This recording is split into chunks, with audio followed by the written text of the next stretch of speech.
राम राम बहन भाइयों माताओं, ज्ञान का 99 में आप सबका स्वागत है। आज मैं आपको महासती अनसुईया जी के बारे में बताऊंगी। नारद जी ने लक्ष्मी जी, सरस्वती और पार्वती को, तीनों देवियों को सती अनसुईया के प्रति कैसे नाराज कर दिया और कैसे उनके मन में आग लगा दी, ये कथा मैं आपको सुनाऊंगी। त्रेता युग की बात है। स्वर्गलोक में गंगोत्री में एक दिन त्रिदेवियां लक्ष्मी, सरस्वती और पार्वती अलग वस्त्रों में स्नान कर रही थी। उसमें देव ऋषि नारद जी उधर से जा रहे थे। जैसे उनकी दृष्टि इन तीनों देवियों पर पड़ी तो वे मुंह फेर कर खड़े हो गए। देवी सरस्वती ने जैसे ही किसी पुरुष के पैरों की हाइट सुनी तो उन्होंने लक्ष्मी और पार्वती को किसी पुरुष के आगमन का संकेत किया। इस पर तीनों देवियों ने कंठ तक अपने को पानी में डुबो लिया। फिर देखा तो उन्हें नारद जी खड़े दिखाई दिए। जल्दी से तीनों देवियों ने जल से बाहर आकर अपने अपने वस्त्र बदले और नारद जी से कहने लगी कि आपको शर्म नहीं आती? जब अपने हमें देख लिया तो यहाँ खड़े होकर क्या सोच रहे हो? नारद जी ने अपना मुंह उन तीनों की तरफ घुमाकर कहा, देवियों, आपसे कुछ कहने की विलासा लिए मैं खड़ा खड़ा सोच रहा था। क्या सोच रहे थे? लक्ष्मी जी ने मजाकिया स्वर में पूछा। ये कि आप तीनों लोगों की माता कहलाती है, फिर भी इतनी बड़ी गलती करती है। क्या गलती की हमने? पार्वती जी ने तुलाकर कहा, हम स्नान तो कर रहे थे। जब आप स्वयं ही अपनी गलती का एहसास नहीं कर पा रही हो तो साधारण नर नारी अपनी गलती को कैसे स्वीकार करेंगे?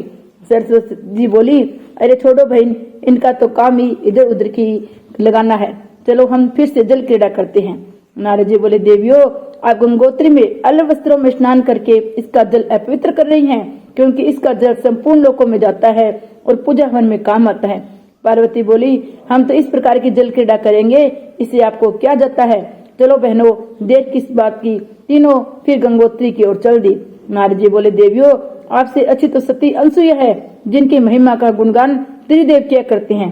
कौन? सती अनसुईया? कहाँ की अनसुईया जिसका गुणगान त्रिदेव किया करता है? सती अनसुईया जो अत्रि मुनि की धर्म पत्नी है, जो अयोध्या के चित्रकूट अरण्य क्षेत्र में आश्रम में निवास करती है। नारद जी ने तीनों को अनसुईया का परिचय दिया और अपने धाम को प्रस्थान कर गए। त्रिदेवियां जल भून कर रह गई। तीनों देवियों ने सलाह की कि उन्हें अपने अपने पतियों से पूछना चाहिए कि सती अनसुईया कौन है। इस प्रकार सलाह करके तीनों अपने अपने निवास को चली गई। लक्ष्मी जी भी जब घर पहुंची तो भगवान विष्णु शयनशैया पर विश्राम कर रहे थे। आज लक्ष्मी जी की मुखकृति कुछ भिन्न थी। विष्णु जी का ध्यान लक्ष्मी जी की तरफ गया तो बोले, क्या बात है? आपके बिके वस्त्र और क्रोध से युक्त मुखमंडल। क्रोध के आग में से लक्ष्मी जी कुछ बोल नहीं पा रही थी और विष्णु भगवान को आश्चर्य हो रहा था कि आखिर आज श्री लक्ष्मी जी को क्या हो गया है। उधर नारद जी भी चुप नहीं बैठे थे। वे सोच रहे थे आज श्री विष्णु और लक्ष्मी जी से फूट डालने का अच्छा मौका है। अतः नारद जी विष्णु भगवान के दरबार में पहुंच गए। नारायण नारायण कहते हुए नारद जी ने प्रवेश किया और श्री विष्णु और श्री लक्ष्मी जी को प्रणाम किया। पधारिए देव ऋषि, आपका स्वागत है। श्री विष्णु भगवान ने आसन ग्रहण करने के लिए उसको संकेत दिया। आसन ग्रहण कर नारद जी बोले, प्रभु, क्या बात है? आज मैं श्री लक्ष्मी जी की बहुत क्रोधित देख रहा हूँ। कारण तो मैं भी पूछ रहा हूँ देव ऋषि, लेकिन ये कुछ बोलती नहीं है। घर में आग लगाकर पूछ रहे हो, आग कैसे लगी? इतना कहकर लक्ष्मी जी रोने लगी। श्री विष्णु जी बोले, आखिर आज तुम्हें हो क्या गया है? क्या अटसट बकी जा रही हो? अच्छा देव ऋषि जी, छोड़िए, इन औरत जाति होती ऐसे स्वभाव की है। बेमतलब का रोना धोना, पूछो तो नाटक आरंभ। आज पृथ्वी लोक के हाल चाल बताइए। यही कहने तो मैं आया हूँ भगवान। मृत्यु लोक में वर्षों से वर्षा नहीं हुई है। वहाँ के प्राणी मर मर कर स्वर्ग और नरक गमन कर रहे हैं। आप पालन करता होकर भी अपने कर्तव्य को भूल गए हैं। मैं भूला नहीं हूँ देव ऋषि, बड़े चिंतित हूँ कि अत्रि मुनि घोर तपस्या में समाधिस्थ है। उनकी घोर तपस्या के कारण बादलों का जल ऊपर ही ऊपर सूख जाता है, तो उनकी तपस्या के कारण जीव जंतु क्यों दुख भोग रहे हैं भगवान? लेकिन मैं क्या करूं? मृत्यु लोक में सती अनसुईया को छोड़कर उन जैसी सती नहीं है। अपने अस्तित्व के बल पर वर्षा को रोक रखा है। मृत्यु लोक तो मृत्यु लोक ही ठहरा, देवलोक में भी तो त्रिदेवियां महासती है। ये तो जल वर्षा कर सकती है। नारद जी ने अपने गढ़ प्रसन्न से लक्ष्मी जी की और बांक प्रहार किया। सती अनसुईया के आगे त्रिदेवियां एक पल भी टिक नहीं पाएगी। श्री विष्णु जी ने लक्ष्मी जी की ओर निहारा तो उन्होंने भी क्रोध में श्री विष्णु जी की तरफ देखा और बोली, मैं देखती हूँ मुझ में शक्ति है या नहीं। मैं अभी योग माया को बुलाकर मृत्युलोक में जल वर्षा करने का आदेश देती हूँ। लक्ष्मी जी कुछ ही कदम चली थी कि श्री विष्णु जी ने रोक दिया। ठहरो प्रिय, योग माया तो क्या तुम त्रिदेवियां और हम त्रिदेव भी सती अनसुईया की मर्जी के बिना जल वर्षा करने में अक्षम है। नारद जी ने प्रार्थना की तो आखिर सती अनसुईया के पास चले गए। अब मृत्यु लोक में जीव जंतुओं का कष्ट भी तो नहीं देखा जाता है। सती अनसुईया अभी अपने पति अत्रि मुनि की सेवा में लीन है। पतिव्रता स्त्री के पति को अखंड सेवा महा तपस्या है।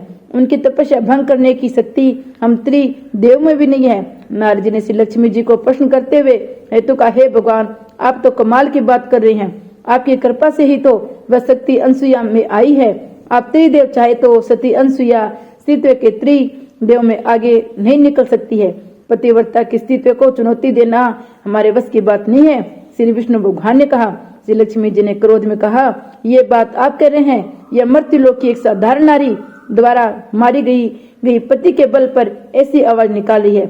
न मैं कह रहा हूँ, न किसी नारी या मोह द्वारा मारी गई मति से बोला हूँ। बल्कि देवादिदेव भगवान शंकर जी का भी यही वरदान, यही मत है। इसका अर्थ हुआ कि शंकर जी पार्वती जी को सती अनसुईया से नीचा समझते हैं। श्री लक्ष्मी जी ने विष्णु जी से प्रश्न किया। बेशक मेरी बात का अनुमोदन शंकर जी ब्रह्मा जी भी करेंगे। श्री लक्ष्मी जी को यह बात अच्छी नहीं लगी। वे क्रोध में तिलमिला गई। ठीक है, मैं अभी पार्वती और सरस्वती के पास जाती हूँ। और कहकर लक्ष्मी जी क्रोध में बड़बड़ाती हुई पार्वती और सरस्वती के पास चली गई। आप भी ऐसी जगह बात उठाते हैं कि बस अगर आपका मन सच्ची खबरें सुनने की तैयारी न हो तो मैं अब सच न बोलकर झूठ सुनाया करूंगा। देव ऋषि बोले, नहीं, ऐसी करने से तो सृष्टि का नाश हो जाएगा। अब ऐसी स्थिति पैदा हो गई है कि एक लीला की सृष्टि होकर ही रहेगी। इस लीला में हम त्रिदेवों को तो कष्ट उठाना ही पड़ेगा। ये सब तो आप लोग जाने, मेरा तो कर्तव्य है, उसी का पालन करता हूँ। नारद जी वहां से प्रस्थान कर गए। सती अनसुईया की चर्चा त्रिलोक में फैली हुई है। ये सुनकर तीनों देवियों की बड़े जलन हुई। त्रिदेवों के इस व्यवहार से क्षुब्ध है। वे कभी सोचती है कि आखिर त्रिदेवियां में किसके देव पति ने अनसुईया को महासती अनसुईया माना है। कभी सोचती है किसी चाल से अनसुईया की परीक्षा ली जाए, उसके मत को भ्रष्ट करा जाए। इस प्रकार एक दिन कैलाश पर्वत के एक भाग में श्री लक्ष्मी जी, श्री सरस्वती जी और पार्वती जी आपस में चर्चा कर रही थी। श्री सरस्वती जी ने कहा, आखिर आपने ऐसा क्यों कहा? लक्ष्मी दीदी, इससे बढ़कर सती हमारी ही त्रिदेव सती अनसुईया को मान रहे हैं। तो लक्ष्मी जी ने कहा, हाँ सरस्वती बहन, हम लोगों तो अपने अपने आपको सती समझ रहे हैं। ये हमारा भ्रम था, क्योंकि हमारे त्रिदेवी हमें ऊपर से प्यार और भीतर से तिरस्कार करते हैं। अब पार्वती जी से नहीं रहा गया। बात को स्पष्ट करने के लिए प्रश्न किया, आखिर बात क्या है? तुमने किससे कह दिया कि हमारे त्रिदेव, हम त्रिदेवियों को सती न मानकर मृत्युलोक की अनसुईया को सती मान रहे हैं? लक्ष्मी जी ने कहा, पार्वती बहन, अगर कुछ कहूँ तो गुस्सा नहीं करोगी? नहीं, इसमें गुस्सा मानने की बात कौन सी बात है? आखिर किसके देव ने अनसुईया को सती माना है? यह तीनों देवों के साथ एक ही राय है। श्री पार्वती जी ने पुनः श्री लक्ष्मी जी से पूछा। श्री लक्ष्मी जी ने बताया कि आपके पतिदेव ने ही अनसुईया को श्रेष्ठतम सती माना है, अर्थात उसके अस्तित्व के आगे हम त्रिदेवियां भी बेकार है। फिर भी पार्वती ने पूछा, ऐसा किसने बता दिया तुम्हें? तब श्री लक्ष्मी जी ने उत्तर दिया, नारद जी ने कहा है कि मेरे पति ही सती के बारे में चर्चा कर रहे थे। 14 लोकों में सबसे बड़ी सती कौन है? इस पर मेरे पति ने सती अनसुईया के बारे में बताया। तब नारद जी ने कहा, त्रिदेवियों को छोड़कर भला मृत्युलोक में एक नारी 14 लोकों में बढ़कर सती कैसे हो सकती है? तब मेरे पति ने नारद जी को उत्तर दिया कि सती अनसुईया के समान पतिव्रता नारी आज तक 14 लोकों में पैदा नहीं हुई है। इस पर पुनः नारद जी ने मेरे पति से प्रश्न किया कि यह बात आप केवल स्वयं कह रहे हैं या ब्रह्मा जी और शिव जी का यही मानना है? कि इस पर मेरे पति ने नारद जी को बताया कि प्रथम घोषणा शंकर जी की है, साथ साथ मेरा और ब्रह्मा जी का भी समर्थन है। अब आप ही बताइए पार्वती बहन, इसका क्या उपाय है? लेकिन हो सकता है नारद जी ने अफवाह फैलाई है। पार्वती जी ने शंका व्यक्त की, नहीं, नारद जी कभी झूठ नहीं बोलते। इधर की बात उधर, उधर की बात इधर जरूर करते हैं, लेकिन जो भी कहते हैं सच कहते हैं। ये सुनकर पार्वती की बेइज्जती महसूस हुई। श्री पार्वती जी बोली, हमें उन्हीं को पास जाकर स्वयं पूछना चाहिए, आखिर बात क्या है? इस प्रकार तीनों देवियां शंकर जी के पास पहुंच गई और श्री पार्वती जी पश्चाताप करने लगी और अपमान के कारण रोने लगी। तब शंकर जी का ध्यान भंग हो गया। सामने त्रिदेवियों को देखकर शंकर जी ने विधि पूर्वक उनका स्वागत किया, लेकिन त्रिदेवियों ने श्री शंकर जी के स्वागत का सम्मान नहीं दिया। त्रिदेवियों ने मुखमंडल पे शंकर जी के प्रति सम्मानजनक नहीं थी। शंकर जी को समझते देर नहीं लगी कि दाल में कुछ काला है। आखिर बात क्या है? आप लोग गुस्से में परिपूर्ण दिख रही है। कहिए मुझसे कोई गलती हो गई तो मैं क्षमा याचना चाहता हूँ। रात दिन शमशान में भूत प्रेतों के साथ रहते रहते आपका ज्ञान भी नष्ट हो गया है। नशे में तो दूध पड़े रहते हो। आदमी अपनी पत्नी की प्रशंसा न करके प्राय स्त्री की प्रशंसा करता है, वह भी कोई मर्द है। इसका अर्थ है कि वह आदमी अपनी पत्नी को दासी भरी समझता है। इस प्रकार पार्वती जी ने भरकर शिव जी को कोसा। पार्वती जी की जली कटी बातें सुनते सुनते शिव जी बीच में ही बोल उठे, आखिर क्या बात हुई, स्पष्ट रूप से कहो। हम त्रिदेवियों को नीचा दिखाने के लिए मृत्यु लोक में एक साधारण नारी को मां सती बना दिया और कहते हो क्या बात है। 14 लोगों को अगर हमने त्रिदेव प्रश्न नहीं किया तो पहले ही बता दिया होता कि हम त्रिदेवियां आत्मदाह कर लेती, लेकिन अपमान तो न सहना पड़ता। पुनः क्रोध करके रोने लगी।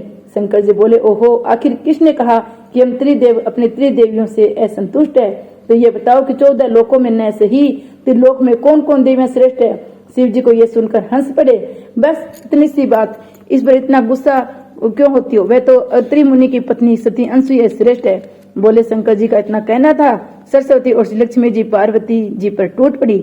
हमने कहा था ना, आपके पति के कारण ही आज हम त्रिदेवियों को अपमानित होना पड़ा है। आज हम तीनों लोगों की नर नारी जानते हैं कि त्रिदेवियां श्रेष्ठ है, मगर आपके पति ने ही हमारे साथ स्थूलता का कार्य किया है। सरस्वती जी कैसे मान लूं कि हम देवताओं की पत्नियां होकर सती नहीं है। श्री शंकर जी का इसका प्रमाण देना होगा कि अनसुईया हम सबसे श्रेष्ठ है। श्री लक्ष्मी जी ने भी सरस्वती की बात का समर्थन किया। जब तक शंकर जी प्रमाण नहीं देंगे तब तक हम मानेंगे नहीं। शंकर जी ने सोचा आज इन त्रिदेवियों को अहंकार चूर्ण करना ही पड़ेगा। आप लोगों को अपने अपने अस्तित्व का अहंकार तो बहुत है, परंतु सती किसे कहा जाता है शायद तुम लोगों को पता नहीं है। फिर अस्तित्व का दावा करना हो तो मैं मूर्खता हूँ। फिर भी सुना देता हूँ, सत्य कटु होता है, लेकिन तुम लोग बिना सुने पीछा थोड़ी छोड़ोगी। लक्ष्मी जी को देखकर शिव जी ने कहा, पहले तुम्ही से मैं अस्तित्व की चर्चा चलाऊं। त्रेता युग में तुम सीता का अवतार लेकर श्री रामचंद्र जी के साथ ब्याई गई। तब श्री रामचंद्र जी का 14 वर्ष का वनवास का आदेश हुआ।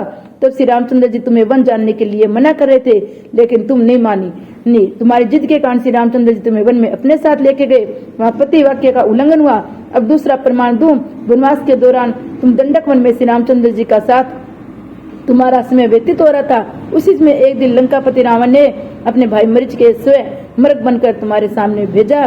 तुम जानती थी वह मायावती मृग है, फिर भी तुमने अपने पति को मृग का शिकार करने के लिए श्री रामचंद्र जी को भेजा। और श्री रामचंद्र जी ने तुम्हें समझाया था कि मृग सोने का नहीं होते, इस मृग को मारना उचित नहीं होगा, वह मायावी मृग है, लेकिन तुमने जिद पूर्वक उसे मृगशाला के लिए भेज दिया। इस जगह भी तुमने पति वाक्य का उल्लंघन किया। अब तुम स्वयं विचार करो, क्या सती पति के वाक्यों का उल्लंघन करती है? अतः तुम्हारा प्रमाण तो मिल गया। तो लक्ष्मी जी ने श्रम के मारे सिर नीचा कर लिया, लेकिन तुम्हारे तुरंत ही पूछ बैठी, ठीक है मैंने पति वाक्य का उल्लंघन किया, लेकिन पार्वती जी ने कौन सा अपराध किया है जिसे दक्ष प्रजापति की पुत्री सती के नाम से ब्रह्मांड में सत्य शब्द की उत्पत्ति हुई। उसी सती को नीचा करके आपने साधारण मृत्यु लोक की नारी को महासती अनसुईया बना दिया। पार्वती जी के बारे में सुन लो। सती शब्द का उत्पत्ति तो वास्तविक शब्द है, इन्हीं के नाम के कारण हुई, मगर अनसुईया के कैसे मां सती कहलाई। सुनो, जब दक्ष प्रजापति अर्थात मेरे ससुर यज्ञ कर रहे थे तो उन्होंने सब देवताओं को निमंत्रित किया, परंतु मुझे निमंत्रित नहीं किया। फिर भी सती बार बार पिता के घर जाने की जिद करने लगी। मैंने बार बार निषेध मना किया था। कोई कितना भी घनिष्ठ संबंधी क्यों न हो, परंतु बिना निमंत्रण के वहां नहीं जाना चाहिए। सती ने मेरी बात नहीं मानी। सती वहां गई और अपमान के कारण सती ने ये कुंड में कूद कर आत्महत्या कर ली। अब बताओ, सती ने भी पति की आज्ञा का उल्लंघन किया या नहीं? इतना सुनते ही पार्वती जी का मस्तक नीचे हो गया। अब शिव जी ने सोचा सरस्वती का भी घमंड तोड़ना चाहिए। इधर से लक्ष्मी जी और पार्वती जी का घमंड चूर होने के बावजूद भी सरस्वती के अस्तित्व का प्रमाण सुनने के लिए हिम्मत बंधी हुई थी। शिव जी तभी सरस्वती के बारे में कहने लगे, उन्होंने कभी पति की सेवा नहीं की और वांचल भी भूत है। अब बोली, इन पति की सेवा किए ही सती कैसे हो सकती है? दूसरे बेचारे ब्रह्मा जी कमल नाल पर बैठे भगवान विष्णु के ध्यान में लगे रहते हैं। अब बताओ, अनसुईया सती है या नहीं, जिसने 100 वर्ष तक समाधि में लीन अपने पति की अनवर्त बिना अन्न जल ग्रहण किए सेवा कर रही है। फिर भी अपने देवियों के प्रति आप जैसे देवों का ऐसा व्यवहार नहीं होना चाहिए। पार्वती जी कहने लगी, नहीं पार्वती, न्याय तो न्याय है। पतिव्रता नारी के आगे हम त्रिदेव तो क्या, निरहार परमेश्वर भी पराजित है। पार्वती, लेकिन जब तक आप लोग उसकी कड़ी परीक्षा नहीं लेंगे तब तक हम मानने वालों में नहीं है। परीक्षा लेने के लिए जिद करने पर शिव जी ने समझाया, सती अनसुईया की परीक्षा लेना सहज बात नहीं है। मगर त्रिदेवियों ने उनकी बात नहीं मानी तो शिव जी ने कहा, तुम लोगों की जैसी इच्छा हो वैसा करो, परंतु तुम्हें सती अनसुईया की समक्ष अपमानित होना पड़ेगा। त्रिदेवियां अनसुईया के सत्य को भ्रष्ट करने के लिए षड्यंत्र रचने लगी। त्रिदेवियों की जय, सती अनसुईया की जय, जय विष्णु भगवान की जय।